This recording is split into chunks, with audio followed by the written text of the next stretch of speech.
İnsanoğlu sevinir Bəxtiyar yanı görəndə.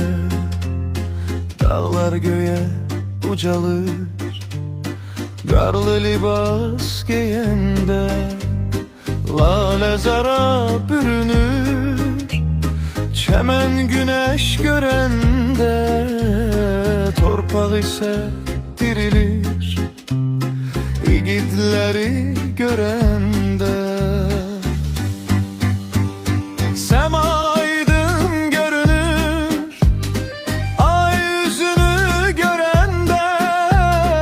Ürəklərdə sevinir Könlü xoşbəxt görəndə. Dost dostuna xoş gəlir Hər şeyi yaxşı görəndə. Nemət cana güc verir Çörəklini görəndə.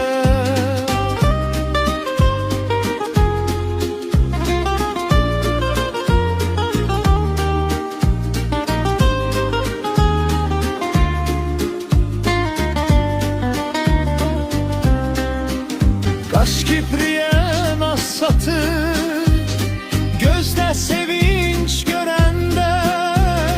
Mən demirəm ürək deyir Sevinirəm səni görəndə.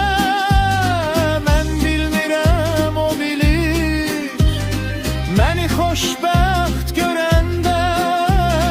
Yaşamağa həvəs gəlir